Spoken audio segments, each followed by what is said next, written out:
संघ सत्येंद्र जैन, सत्येंद्र बताइए क्या कहेंगे इस बहस पर? राहुल गांधी परिवार को माफी मांगनी चाहिए इमरजेंसी पर?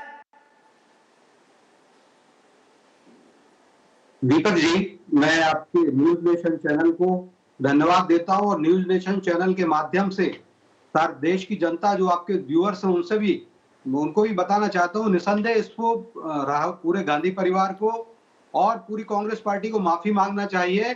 और अगर वो कह रहे हैं कि ये जो आपातकाल लगाया था एक भूल थी, तो उस आपातकाल में जो 1,40,000 लोगों को जेल में डाला गया था, उनके जो अब वो उस पीढ़ी, वो लोग तो पता नहीं कितने कम बचे होंगे, उनकी जो अगली पीढ़ी हो उनसे, उनके परिवारों के पास जाना चाहिए, उनसे भी माफी मांगना चाहिए। और जहां जहां कांग्रेस की सरकारें हैं, जैसे कि छत्तीसगढ़, राजस्थान और अभी पहले मध्य प्रदेश में थी उनकी कमलनाथ जी की सरकार, तो इन 3 सरकारों ने जो मीसाबंदियों के लिए पेंशन की दी गई थी, क्योंकि अब वो खुद ही कह रहे हैं कि ये लोकतंत्र के रक्षक थे और लोकतंत्र के रक्षकों को उन्होंने ही जेल में डाला था, उनके लिए पेंशन दी जा रही थी भारतीय जनता पार्टी की सरकारों के द्वारा। तो अब क्या ये अपने पाप धोने के लिए अपना प्रायश्चित करेंगे क्या राजस्थान में और छत्तीसगढ़ में? और मैं आपके चैनल के माध्यम से भी ये सरकार से भी मांग करता हूं, मोदी सरकार से और जगह जगह जो राज्यों की ठीक है, मैं आप ही के सवाल को सुरेंद्र राजपूत जी के पास ले जाना चाहता हूं। सुरेंद्र राजपूत जी, आज भी लोगों में एक बड़ा धड़ा ये है, इमरजेंसी को गलत मानता था, जो जनरेशन अब बड़ी हो चुकी है, क्यों ना कांग्रेस वंस फॉर ऑल माफी मांग के इस इशू को सेटल कर ले, रिकॉर्ड स्ट्रेट हो जाए।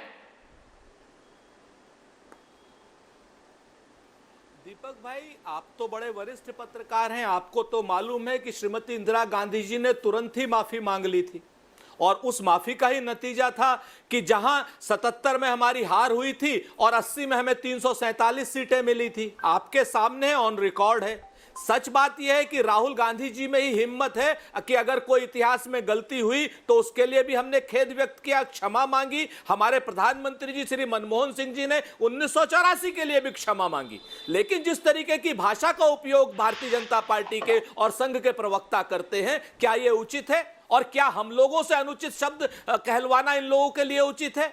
हम तो एक चीज कहते हैं, हमने तो वंस फॉर ऑल माफी भी मांग ली, खेद भी व्यक्त कर लिया और एक बार नहीं कई बार कर लिया। आज क्या भारतीय जनता पार्टी के लोग जो इंस्टीट्यूशंस को इन्होंने राजनीतिकरण कर दिया, डिमीन कर दिया, चाहे वो आरबीआई हो, चाहे वो सीबीआई हो, चाहे सुप्रीम कोर्ट हो और चाहे वो अन्य संस्थाएं हो, सीवीसी हो, कोई भी संस्था हो, हर संस्था को इन्होंने डिमीन कर दिया। सीबीआई का कूप कराते हैं रात 1:30 बजे, 5-5 जज आते हैं सुप्रीम कोर्ट के जनता के सामने नरेंद्र मोदी जी और भारतीय जनता पार्टी की सरकार के खिलाफ। नोटबंदी में सैकड़ों जाने जाती हैं, जीएसटी में सैकड़ों व्यापारी मारे जाते हैं और जवाब ले लेते हैं संगीत रागी जी से। चौपट हो जाती है। क्या प्रधानमंत्री जी ने माफी मांगी?